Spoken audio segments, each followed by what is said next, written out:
Tabe, jumpa lagi dengan saya di Negara Bijaksana, channel yang membahas sebuah persoalan populer di Indonesia secara bijaksana dan dijamin dengan pemikiran terbaru.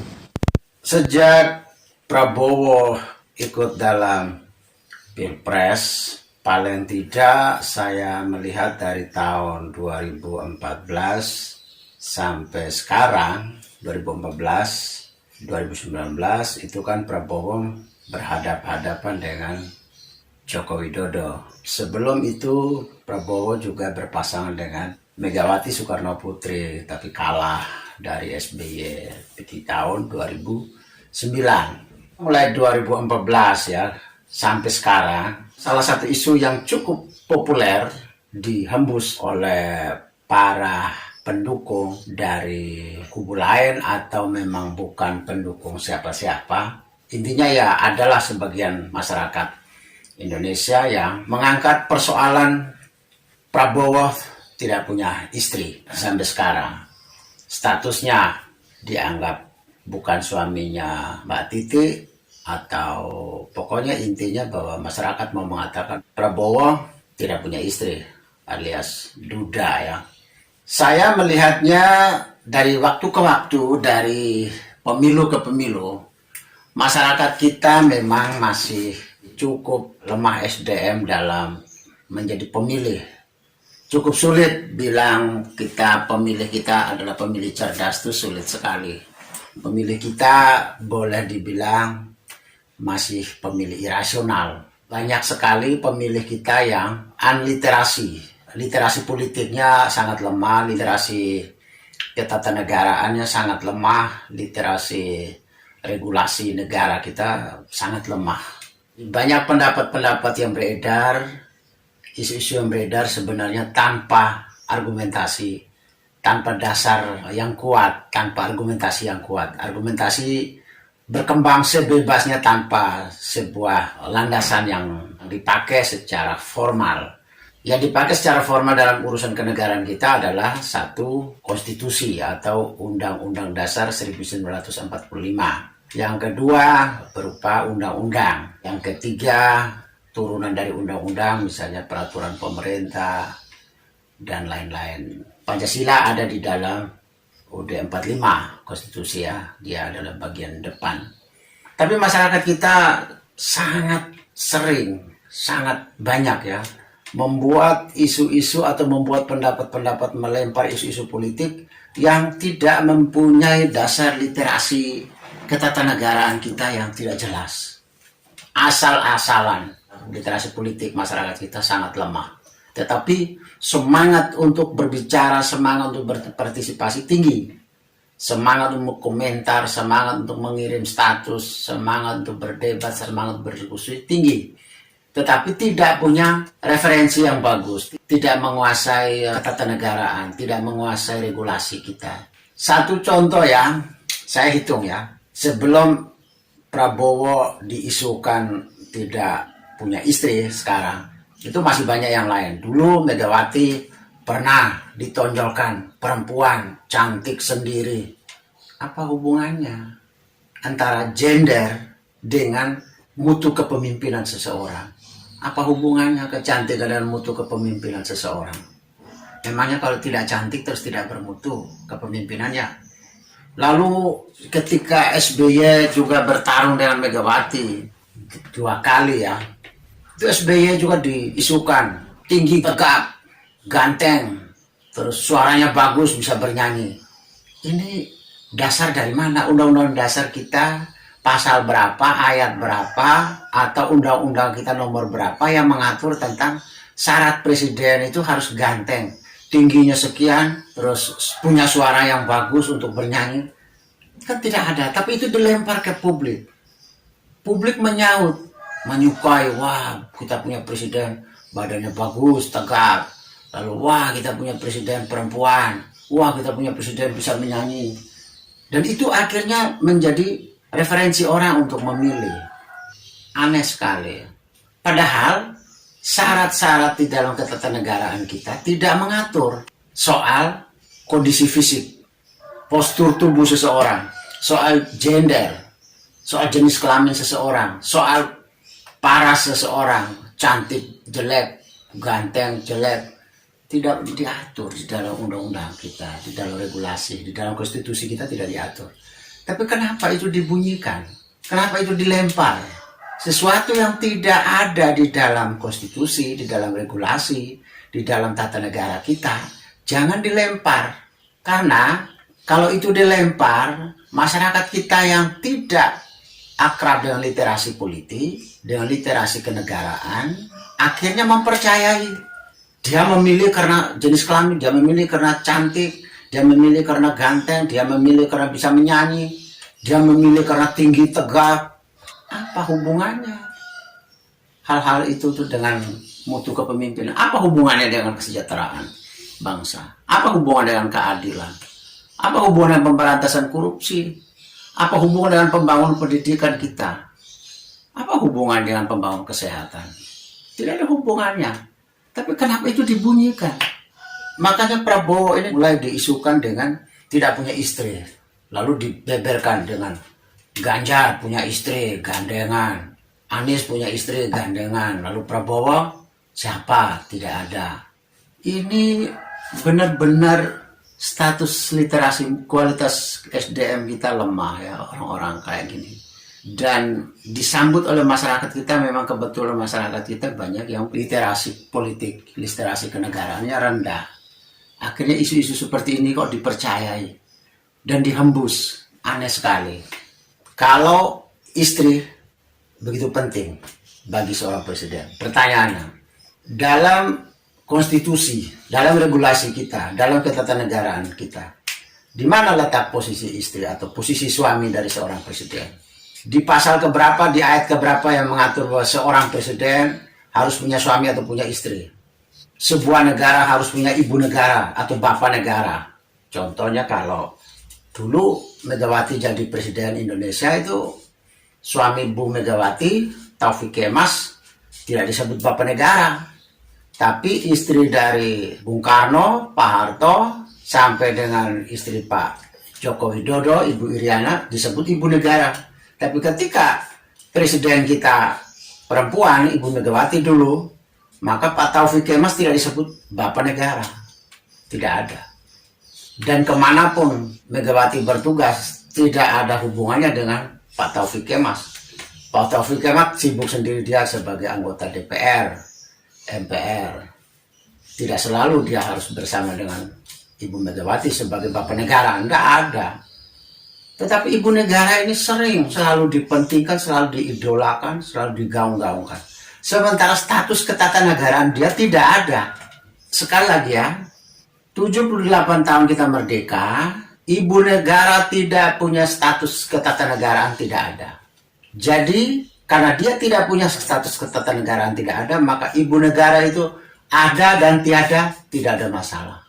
Ada, tidak dapat dibenarkan secara konstitusi atau regulasi. Kalau tidak ada, tidak dianggap melanggar, karena memang tidak ada amanah. Jadi ada dan tiada sama saja ibu negara itu.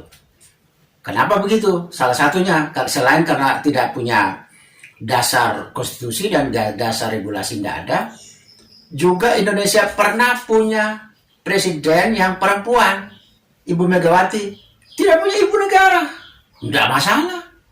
Bahkan tidak punya bapak negara, tidak masalah juga. Itu artinya apa? Artinya status ibu negara maupun bapak negara tidak ada di dalam ketatanegaraan. Jadi status dia tidak ada, tidak jelas. Ada tidak berarti benar, tidak ada bukan berarti salah. Kalau kita hanya mau mengarang-arang bahwa syarat jadi seorang presiden harus dengan punya istri, atau mungkin kalau perempuan harus punya suami, sementara aturan undang-undang, aturan konstitusi tidak ada, itu kan artinya ngarang. Politik karang bebas namanya. Itu halusnya di politik karang bebas. Tapi kasarnya mengatakan bahwa politik anliterasi, artinya politik orang-orang yang kurang berwawasan, pembicaraan orang kurang berwawasan, kurang membaca. Tapi oke lah, kita sekarang mau bicara soal ikuti saja politik anliterasi, politik yang tidak punya dasar rujukan, tidak punya referensi ya. Jika sebagian orang mengatakan presiden harus punya istri atau punya suami, maka isu politik ini juga bisa dimainkan. Sebaiknya memilih presiden, jangan yang punya suami atau jangan yang punya istri. Bebas kan? Saya berbicara begini bebas kan? Karena toh intinya tidak punya dasar hukum, tidak punya dasar referensi konstitusi. Sama saja kan dengan orang yang berbicara tentang presiden harus punya istri. Saya bisa juga berbicara yang tanpa melanggar konstitusi, tanpa amanah konstitusi dan tanpa amanah undang-undang dasar. Sebaiknya presiden tidak boleh punya suami atau tidak boleh punya istri. Bujangan boleh, masih muda, belum beristri atau belum bersuami. Bagus. Pertimbangannya apa? Bayangkan, seorang ibu negara atau seorang pasangan suami atau istri dari seorang presiden, apa sih pekerjaan dia? Apa sih pentingnya dia? Wah, ketika Megawati tidak punya ibu negara aja, ya tidak masalah. Artinya apa itu? Artinya kehadiran ibu negara perannya tidak jelas. Cuma ikut sana sini, sana ke sini. Presiden ke sana, dia ke sana, presiden ke sini, dia ke sini. Cuma itu aja. Itu kan tidak penting. Dia ada ya boleh, dia tidak ada juga tidak apa-apa. Tapi karena dia tidak ada pun tidak ada apa-apa. Berarti kalau dia ada, itu artinya menambah cost negara. Biaya negara keluar. Biaya untuk ibu negara itu keluar. Atau biaya untuk bapak negara itu, biaya negara cukup besar. Dia punya cost juga. Dia punya ajudan. Dia punya transportasi. Dia punya konsumsi akomodasi, semua ditanggung negara.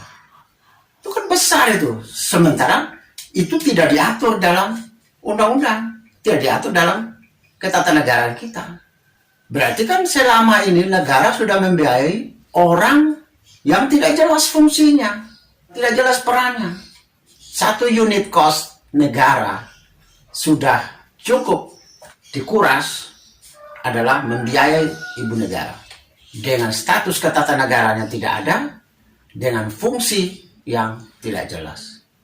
Dia tidak ada pun sebenarnya acara-acara yang dilakukan presiden juga berjalan terus.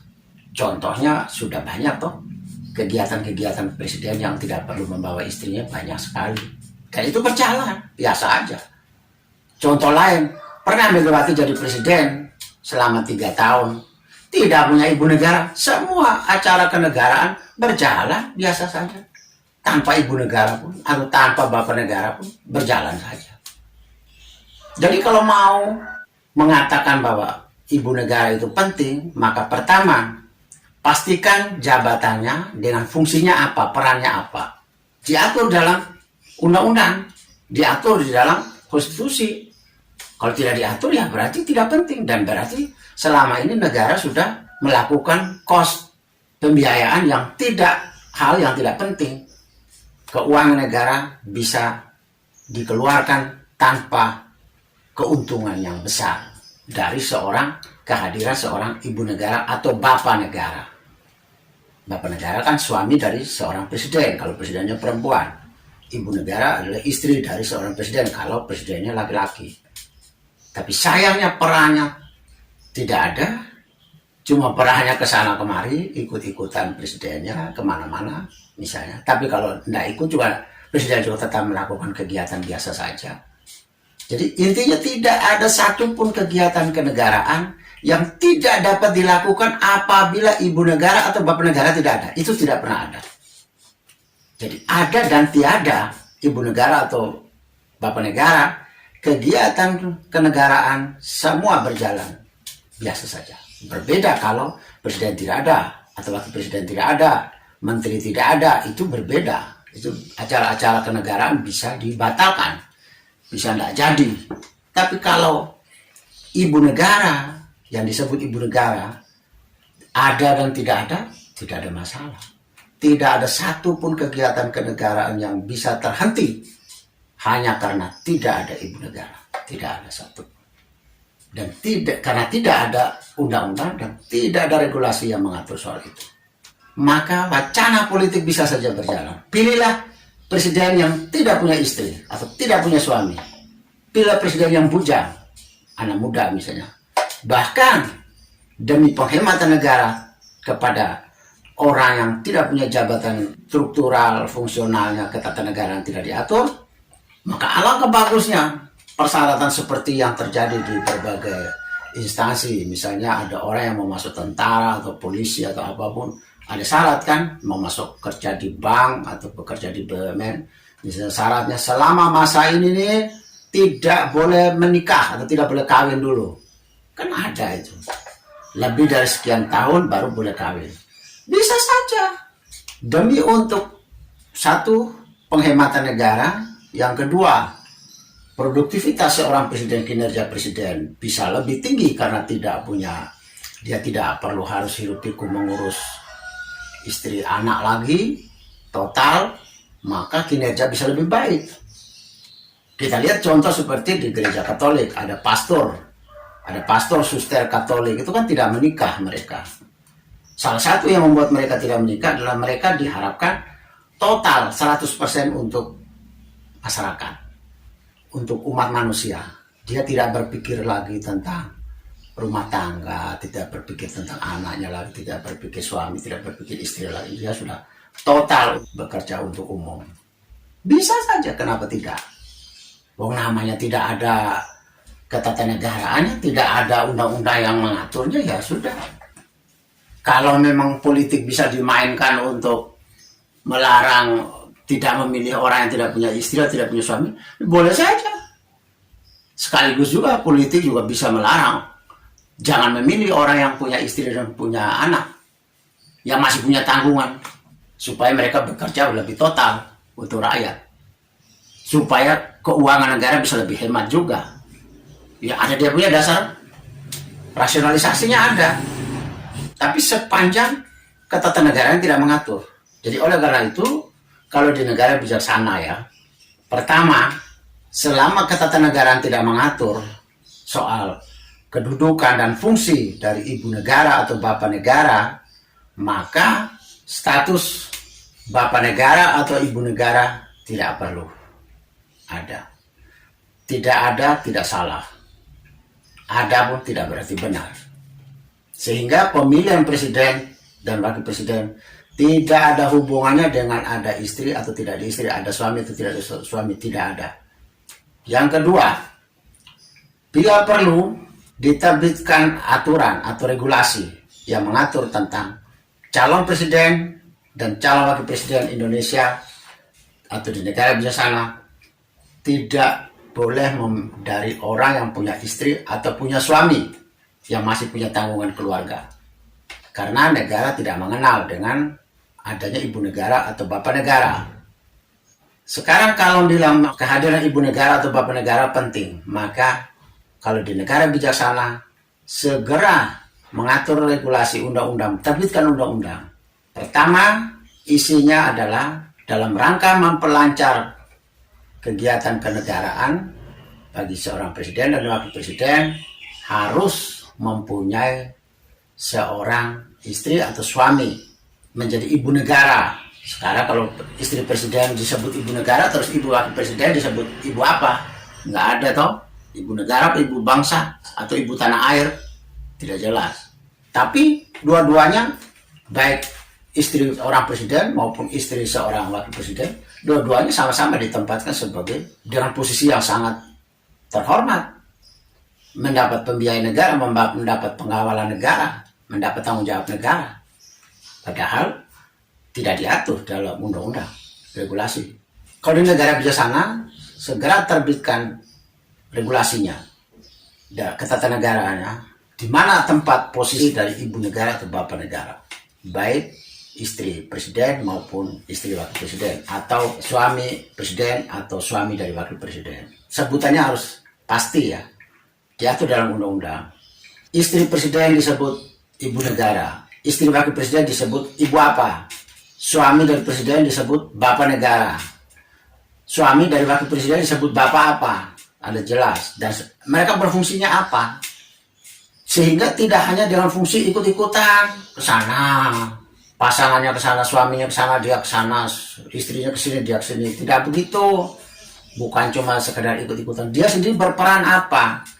Kita lihat, ambil contoh ya, dari semua istri presiden di Indonesia, saya mencatat istri yang paling berperan penting dulu itu adalah Ibu Tien Soeharto. Dia tidak selalu mendampingi Soeharto karena dia memiliki kesibukan sendiri, dia memiliki tugasnya sendiri. Dia mendirikan Taman Mini Indonesia Indah dan pengelolaannya.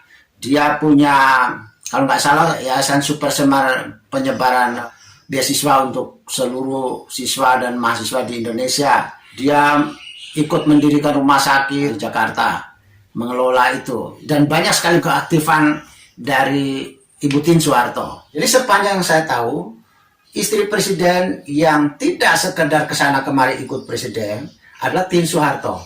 Aktivitas sendiri, dia mengurus hal-hal, dia urus sendiri. Dia bisa punya tugas yang berbeda dari Soeharto. Sama-sama bertugas membangun negara juga. Sama-sama datang ke masyarakat, membangun dan mengurus kesehatan masyarakat di rumah sakit, mengurus beasiswa untuk anak-anak di Indonesia. Jadi gitu, catatan saya, istri presiden yang berfungsi besar itu adalah Ibu Tien Soeharto. Selain itu kok saya tidak melihatnya cuma ya ikut suami lah, suami ke sana, suami ke sini. Fungsinya tidak jelas gitu. Berbeda dengan Ibu Tien Soeharto. Oleh karena itu kalau di negara bijaksana, kehadiran ibu negara, bapak negara perlu diatur dalam undang-undang. Kalau tidak diatur dalam undang-undang ya sudah dianggap tidak penting. Berarti ada dan tidak ada, tidak apa-apa.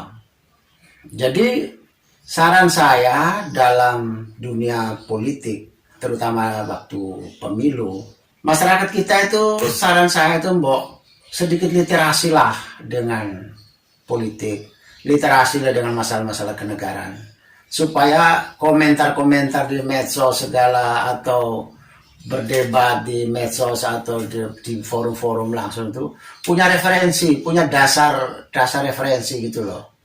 Tidak hanya asal omong saja, tidak punya dasar itu. Baru dasarnya nanti baru dicari-cari. Tidak bisa. Kalau kita ngomong tentang negara, maka referensi kita istilahnya start and finish. Kalau dalam sebuah perlombaan itu start dan finish di tempatnya sama. Jadi di dalam tata negara, start dan finish kita itu adalah Konstitusi UUD 45, Undang-Undang, dan Pancasila. Di luar itu kita tidak boleh omong, kita tidak boleh menyebarluaskan sembarangan, tidak berpendapat sembarangan. Kecuali kita berpendapat dalam rangka untuk, wah ini salah, harusnya begini, karena undang-undang mengatakan begini, karena regulasinya mengatakan begini, karena konstitusi kita mengatakan begini, karena Pancasila kita bilang begini, harus begitu. Ini Prabowo tidak punya istri, nah terus mana Pancasila yang mengatur bahwa seorang presiden Indonesia harus punya istri atau harus punya suami? Mana UUD 45 Indonesia asal yang mengatur tentang seorang presiden dan wakil presiden di Indonesia harus punya suami atau harus punya istri? Kan semua tidak ada.